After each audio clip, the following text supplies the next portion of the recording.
NC pork. Good for the plate, great for the steak.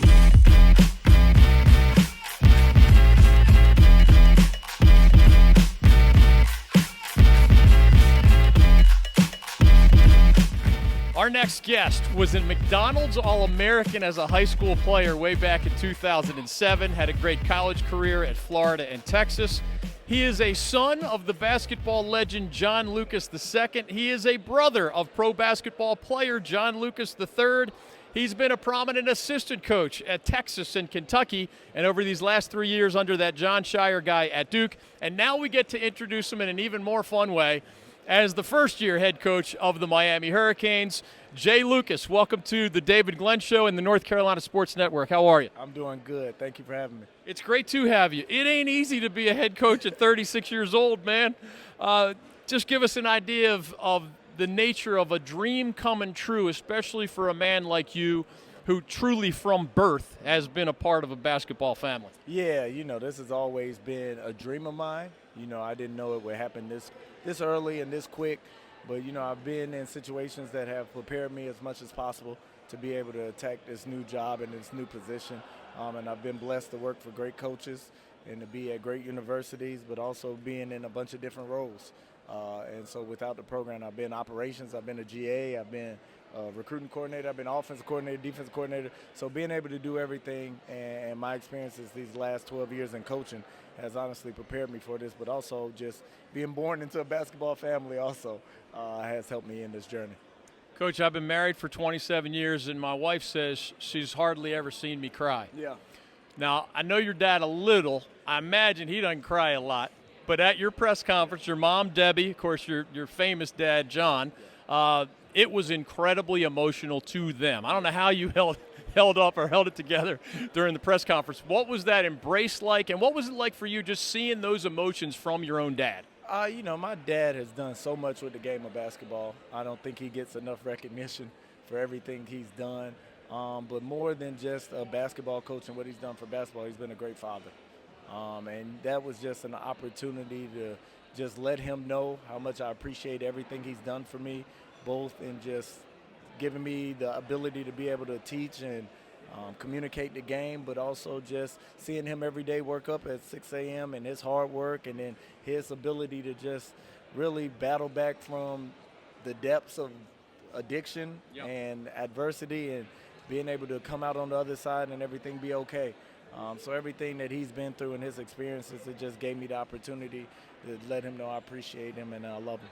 That press conference, by the way, was back in March. The new head coach of the Hurricanes, Jay Lucas, is with us. I tried to go back 36 years, and I pieced together. So you're born when dad's an NBA player. Yeah. You're kind of raised when dad's an NBA coach.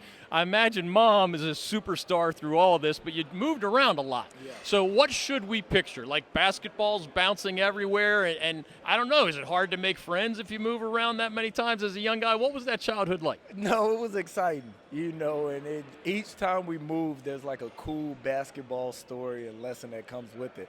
So when we lived in Philadelphia, my dad coached the Sixers, we lived right around the corner from Kobe Bryant. Oh, wow. So when he moved to Cleveland and we're living in Cleveland, I played for Drew Joyce, and we played for the NEO Shooting Stars, same AAU program as LeBron. Right. So, you get in these situations where you grew up around these giants of basketball, and you have all these cool stories and get to be involved in, all these just different situations of just being in arenas and being able to be around great people within the game.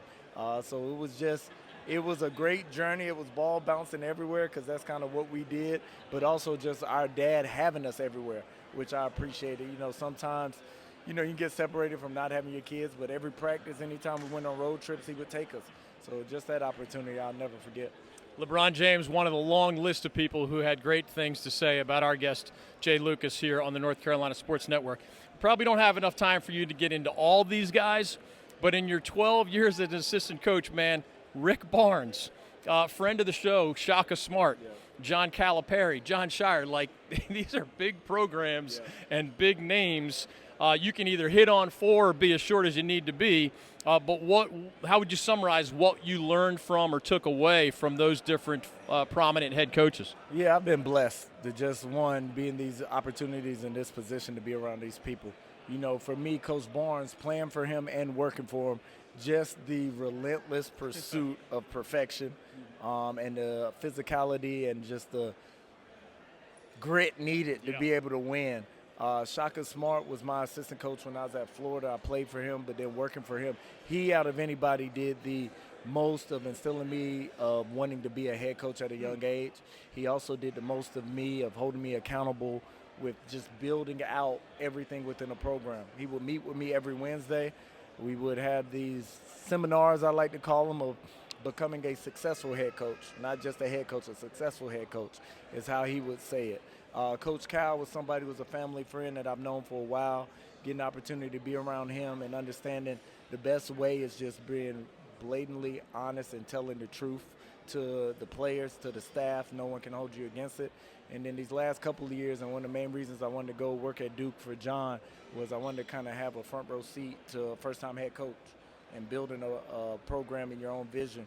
And his attention to detail was something that I really took notice of when building and starting a team. Man, thanks for sharing all that. You hit all four with style points. I appreciate you sharing all that stuff. Just a weird fact, it might be trivial to you, it might be meaningful to you. You were the first non-Duke player asked to be a full-time assistant coach with the Blue Devils. I've been through that whole 30 years covering the Devils. Was that meaningful to you? Because I would have taken it as a heck of a compliment. Yeah, it was. And I put a lot of the praise on to John for being able to step outside the box and do that. You know, it's something hard, especially after you're replacing Coach K, to be able to do something completely different than he's done. So I give him a lot of credit for being innovative in that part. And, you know, for me, not just Duke alone, but the city of Durham holds a special meaning to me. You know, both my parents are from Durham. My grandfather, who's kind of like the pioneer of our family, he's even bigger than my dad in Durham. You know, he's the guy who integrated the schools and the school system back in the 70s, and he was 104 when I moved there. So it was kind of like a full circle moment for me and my family to be there the last 3 years, and that played a part of it too. The timing of your departure from Duke, I'm going to make a statement. You can agree, disagree, or elaborate on what I say. If you didn't leave when you left to become Miami's head coach, you would have put the Hurricanes at a massive disadvantage going into this year. So agree, disagree, and then elaborate. There must have been a lot of conflicting emotions involved in having to leave the Blue Devils when you did, but also, I mean, that long list of responsibilities or checklist you must have had on day one at Miami. Yeah, it was no way I could have been – you're exactly right. I agree, 1,000%. Okay. I couldn't have been as comfortable as I am right now with my team in this situation if I had waited an extra 5 or 6 weeks to be able to do that. So, you know, for me, it was a tough situation, but it ended up being a mutual agreement of what we thought was best and the situation was best, and then just moving on from there. And honestly, and then just building this team and building this program, it was needed. It was necessary. I've heard you complimented in probably 10 different ways, like defensive coordinator, great human being, etc. One thing everybody says is great recruiter. So how you could probably write a book, but what's your short version of what makes a great recruiter? Just the follow-up and being able to draw some type of connection and building some type of relationship and rapport, and just having that family and that young man to feel like they can trust you with their future and their development of wanting to become a basketball player and wanting to be able to chase their dreams and doing it.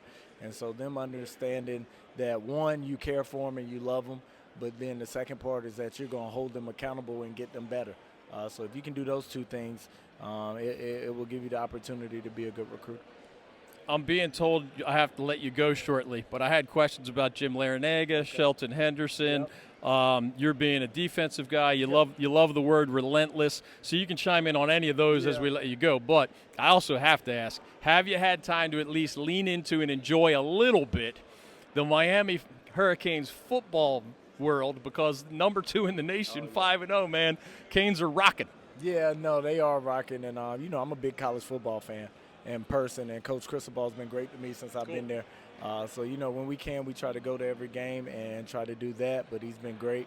And, you know, Coach L has been great. Yeah. He's has an open invitation, like I told him. He doesn't come around a lot, but I try to get him around, and it's just an honor to follow him and everything he's done for the university on the basketball front. You know, for me with Sheldon Henderson, that's like a distant family member. You know, we went to the same high school. He played for my dad's AAU team. I've known him since the 7th grade. He's a lot better than I thought he was. And so that opportunity to coach him and help him develop has been great. Thanks for hitting all those rapid fire, man. You're a pro already as a first-time head coach. We appreciate your time on the North Carolina Sports Network. No, I appreciate it. Thank you for having me.